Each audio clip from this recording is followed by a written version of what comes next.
अनजाग्रा ख्रिस्ट'नि बिसाफोर नोंथांमोना माब्लाबा सानफेरदोंने गुड फ्राइडेखौ मानो गुड फ्राइडे होननानै बुंनाय जायो एबा मानो मोजां शुक्रबार होननानै बुङो? जि सानाव जिसु ख्रिस्ट'खौ क्रुसाव होनानै सिथारदोंसोमोन बेखौनो मानो गुड फ्राइडे, गुड माने मोजां, मानो मोजां शुक्रबार होननानै बुङो? बे दिनजों बेबायदि मोनबा बाथ्राया हाबखोमानानै दङ, सिखोमा जानानै दङ। जि बाथ्रा बे मोनबा बोसोनखौ जेब्ला जोङो मोनथिगोन जों गोबां आशीर्बाद मोननो हागोन। बे दिनजों लोगोसे बे गुड फ्राइडेजों लोगोसे रहस्यजों बुंफबनानै थानाय मोनबा बोसोन, जि बोसोना जों साफ्रोमनो आशीर्बाद लानानै फैगोन। फै अब्ला अनजाग्रा प्रियफोर, गुड फ्राइडेनि बे मोनबा सोमोनांथाव आशीर्बाद, जि आशीर्बादा थाखोमानानै दङ, दिनै जों बे बोसोनखौ नायनि, दिनै जोङो बे बोसोनखौ सोलोंनि, जेरावहाय जोङो दिनैनि गुड फ्राइडेनि गेजेरजों गोबां आशीर्बाद मोनगोन। अनजाग्रा प्रियफोर, साफ्रोम नायगिरि नोंथांमोनखौ खुलुमहरदों, बरायदों आरो बयनोबो दिनैनि गुड फ्राइडेनि गोजोन हामग्लायनायखौ साफ्रोमबो नायगिरि नोंथांमोननो बावहरदों। अनजाग्रा प्रियफोर, फैदो जों अब्ला इसोरनि बोसोननि फारसे आवगायलांदोनि। दिनैनि बे गुड फ्राइडेनि गेजेरजों मोननो हानाय सेथि आशीर्बाद एबा सेथि बाथ्रा बेनो जाहैबाय फरगिभनेस अफ सिन, पापनि निमाहा, पापों की क्षमा। अनजाग्रा ख्रिस्ट'नि बिसाफोर, जिसु ख्रिस्ट'नि क्रुसाव थानाया जोंनि लागै पापनि गनायनि मोनसे लामा जाबाय, जेराव इसोरनि बोसोना बेबायदि बुंदों, 1 ज'हननि 7 सिरि, नाथाय जोङो जोंनि पापफोरखौ इसोरनियाव सिमान लाब्ला बियो गावनि जबानखौ लाखिगोन आरो गाहामखौ मावगोन। बियो जोंनि पापफोरखौ निमाहा होगोन आरो जोंखौ गासै अधर्मियानिफ्राय फोथारगोन। प्रेज द लर्ड। अनजाग्रा प्रियफोर, इसोरनि बोसोना मा बुंदों? नाथाय जोङो जोंनि पापफोरखौ इसोरनियाव सिमान लाब्ला बियो गावनि जबानखौ लाखिगोन, बियो गावनि जबानखौ लाखिगोन। आरो बे जबाना मा? बे जबानानो जाहैबाय दिनैनि गुड फ्राइडेनि समाव जिसु ख्रिस्ट'आ जि बलिदान होनाय, जिसु ख्रिस्ट'आ जि क्रुसाव थानानै बलिदान होदोंमोन साफ्रोमबो पापी सुबुंफोरनि थाखाय, पापनि निमाहानि थाखाय, बे जबानखौ इसोरा माब्लाबाबो बावा। जाय बेक्तिया इसोरनि खाथियाव, जिसु ख्रिस्ट'नि खाथियाव फैनानै गावखौ सिमान लागोन, आङो पापी होननानै, जिसु ख्रिस्ट'आ गावनि होनाय जबानखौ माब्लाबाबो बावा।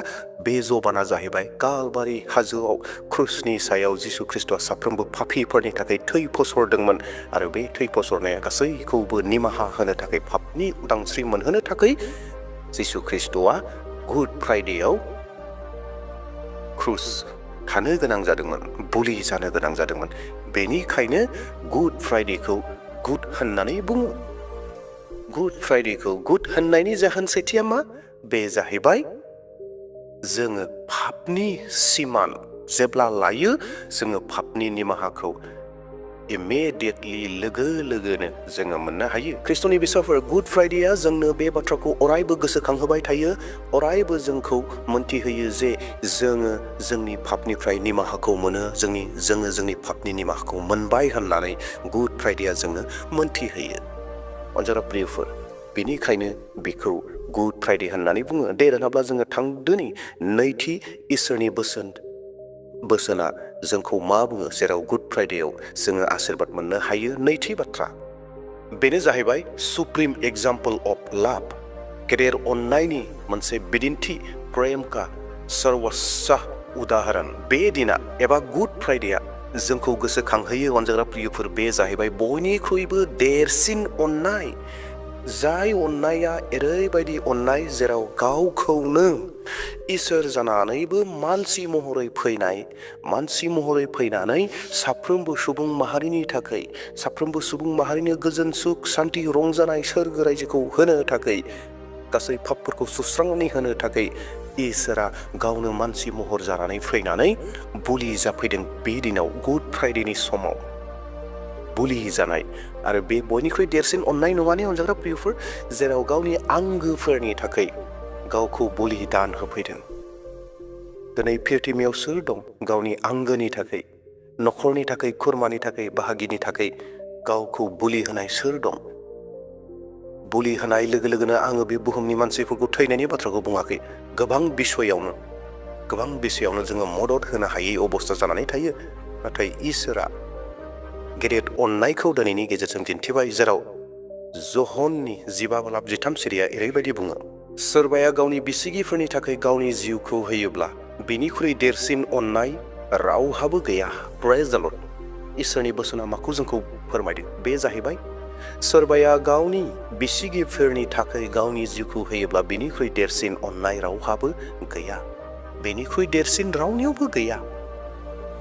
इसोरा जों सुबुं माहारि साफ्रोमखौबो गावनि बिसिगि खालामबाय आरो गावनि जिउखौ बावफैबाय, बुलि होफैबाय आरो जोंखौ गावनि बिसिगि खालामबाय, असे बिसिगि खालामबाय। दिनैनि बे गुड फ्राइडेआ जोंखौ मोन्थिहोयो, जोंखौ गोसोखांहोयो अनजाग्रा प्रियफोर। दिनैनि गुड फ्राइडेआ बे जाहैबाय इसोरा जोंखौ गावजों लोगोसे बिसिगि खालामबाय। गावजों लोगोसे बिसिगि खालामनायखायनो गावनि जिउखौ होफैबाय आरो बेनिख्रुइ देरसिन अननाय रावनियावबो गैलिया। बेनो बयनिख्रुइ साबसिन एग्जाम्पल्स, लाभ एग्जाम्पल्स, सुप्रिम एग्जाम्पल्स अफ लाभ। बेनि अनगायै गैलिया आरो प्रिथिबियाव बेनि बायदि अननो हानाय रावनियावबो गैया। दिनै बे गुड फ्राइडेआ जोंखौ गोसोखांहोयो। बेनिखायनो बे गुड फ्राइडेखौ गुड होननानै बुङो अनजाग्रा प्रियफोर। बेनिखायनो गुड फ्राइडेखौ गुड होननानै बुङो, मोजां सुक्रुबार होननानै बुङो। मानोना जोङो इसोरजों लोगोसे जोङो बिसिगि जानो मोनदों आरो जोंनि बिसिगिया जोंनि थाखाय, नोंथांनि थाखाय, आंनि थाखाय, बुहुमनि मानसिफोरनि थाखाय, सुबुंफोरनि थाखाय जिउ होयो।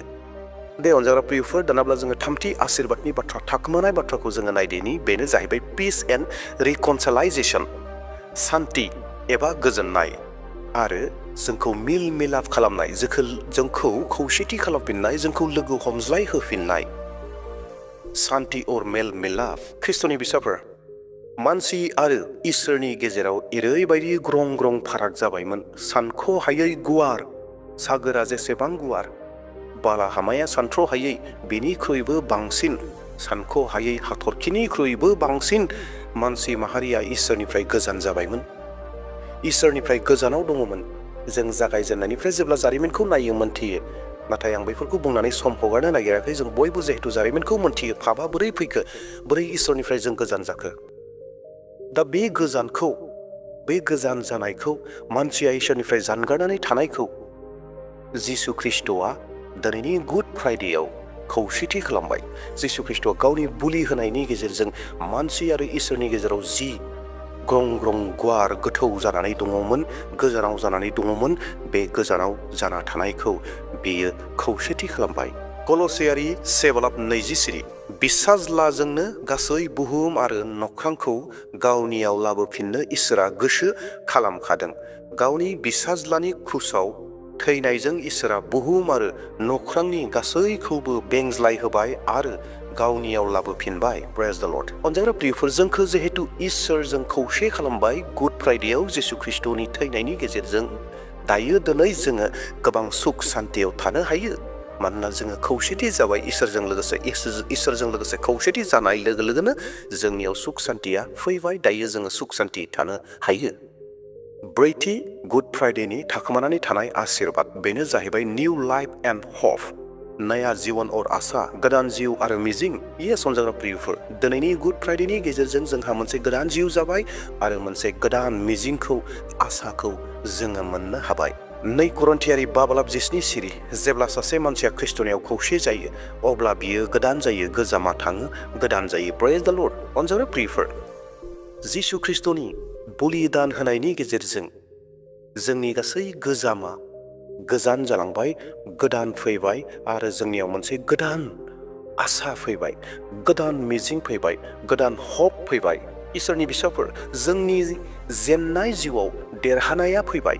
जिसु ख्रिस्ट'नि क्रुसाव थानायनि गेजेरजों, जिसु ख्रिस्ट'नि बलिदाननि गेजेरजों जोङो गोदो जेनग्रामोन, नाथाय दायो देरहाग्रा जाबाय आरो देरहानाय जानायनिफ्राय जोंनियाव मोनसे गोदान जिउ, गोदान आसा, मोनसे गोदान मिजिंखौ जोङो मोननो हाबाय। आरो बे गोदान आसा, गोदान मिजिंआनो जाहैबाय अनजाग्रा प्रियफोर, जोङो थैनायनि उनाव जि जोंहा मोनसे जायगा दङ सोरगो रायजो, जोङो बै सोरगो रायजोखौ मोननायनि जोंनियाव मोनसे गोदान जिउआ फैबाय, गोदान आसा, गोदान मिजिंआ फैबाय। ख्रिस्ट'नि फिसाफोर, दानाब्ला फैदो बाथि गुड फ्राइडेनि थाखोमानानै थानाय इसोरनि बोसोन आरो आशीर्बाद, बेनो जाहैबाय गिफ्ट अफ इटारनेल लाइफ, अनन्त जीवन का वरदान, जोबनो गैयै जिउनि बान्थाखौ जोङो गुड फ्राइडेनि गेजेरजों मोनबाय। अनजाग्रा प्रियफोर, नंगौ, जोबनो गैयै जिउ, जि जिउखौ जोङो खोमानानै लादोंमोन जेब्ला इसोरा आदम हावाखौ सोरजिदोंमोन आदम हावाखौ सोरजिनायावनो इसोरा जोबनो गैयै जिउखौ मानसिनो थाखाय होनो थाखाय थाम थिम खालामखादोंमोन नाथाय आदम आरो हावाया पाप मावनायनि गेजेरजों जों जिहेतु बै जायगायाव थांनायनि मोन्थाय जिथु दङमोन बै मोन्थायखौ खोमानानै लादोंमोन अधिकारखौ खोमानानै लादोंमोन जि अनन्त जीवन जि इटारनेल लाइफआव जों सहैगौमोन बे सहैनायनिफ्राय बन्सित जानानै दङमोन इसोरनि बोसोना बेबायदि बुंदों रमारि 6:23 पापनिफ्राय मोननाय बिथाया थैनाय नाथाय इसोरनि ओरैनो होनाय दाना जोंनि प्रभु जिसु ख्रिस्टनियाव जोबनो गैयै गोथां प्रेज द लर्ड पापनि फिथाइया थैनायमोन जेब्ला आदम हावाया पाप मावबाय थैनाया फैबाय इटारनेल लाइफनिफ्राय जोङो गोजान जाबाय थैनायखौ जोङो मोनबाय नाथाय दायो जिसु ख्रिस्टनि गेजेरजों बे गुड फ्राइडेनि गेजेरजों जिसु ख्रिस्टनि बलिदान होनायनि गेजेरजों जोङो जोबनो गैयै गोथांखौ मोनफिनबाय अनजाग्रा प्रियफोर जि जोबनो गैयै गोथांखौ जों खोमानानै लादोंमोन बे खोमानायखौ जोङो जिसु ख्रिस्टनि बलिदान होनायनि गेजेरजों दिनै मोनफिनबाय आरो बे जाहैबाय गुड फ्राइडेनि समाव जेब्ला इसोरा मानसि महर जाना फैनानै कालवारि हाजोनि क्रुसाव गावखौ बलि होबाय बिनि उनाव जोङो बे इटारनेल लाइफ जोबनो गैयै गोथांखौ जोङो मोननो हाबाय प्रेज द लर्ड प्रेज द लर्ड प्रेज द लर्ड जिसु ख्रिस्टनि बाख्नाय जानाय जाथों मा एसे गेदेर बलिदान बियो जेराव जोङो थैबायमोन नाथाय जोंखौ बोखांफिनबाय जोंनो जोबनो गैयै गोथांनि जिउखौ जिसु ख्रिस्टआ गावनि बलिदान जानायनि गेजेरजों होफिनबाय ख्रिस्टनि बिसाफोर जिसु ख्रिस्टआ थैनायखौ फेजेनबाय दा जाय व्यक्तिफोरा जिसु ख्रिस्टखौ फोथायगोन नाजावगोन साफ्रोमबो व्यक्तिफोरा बे अनन्त जीवन जि जोबनो गैयै जिउ बे जिउखौ मोनगोन जि थैनायखौ जिसु ख्रिस्टआ फेजेननानै गोथांखौ बयनोबो लागै दान होदों बे दानखौ मोनगोन मानोना जिसु ख्रिस्टआ थैनायखौ फेजेनबाय अनजाग्रा प्रियफोर बे मोनबाया दिनैनि गुड फ्राइडेयाव दोनखोमानानै दोनजानाय मोनसे आशीर्बादनि बोसोनफोरमोन बेनिखायनो दिनैनि गुड फ्राइडेखौ गुड होननानै बुंनाय जायो अनजाग्रा प्रियफोर आसा खालामदों नोंथांमोना बे भिडिअखौ नायनायनि गेजेरजों बे मेसेजखौ खोनासंनायनि गेजेरजों एसेब्लाबो आशीर्बाद मोनदों नोंथांमोना जुदि सानदोंब्ला आशीर्बाद मोनदों होननानै अब्लाना भिडिअखौ मोनसे लाइक होनानै दोनगोन आरो लोगोसेयैनो चेनेलाव जुदि सोरबा गोदान फैदोंब्ला चेनेलखौ दासिमबो साबस्क्राइब खालामाखैब्ला चेनेलखौ साबस्क्राइब खालामना लागोन जेन फैबाय थानाय समाव बेबायदिनो इसोरनि बोसोन आरो ख्रिस्टियानजों सोमोन्दो थानाय रादाबफोरखौ नोंथांमोना खोनासंनो मोनबाय थायो आरो लोगोसे भिडिअखौ शेयार खालामगोन देवब्ला प्रियफोर बयहाबो सुख शान्ति जाथों बयबो दिनैनि गुड फ्राइडेयाव आशीर्बाद मोनथों आरो गाजा गोमजायै बे जिसु ख्रिस्टखौ मनजों बाख्नायदो खुलुमदो सिबिदो थेंक इउ आमेन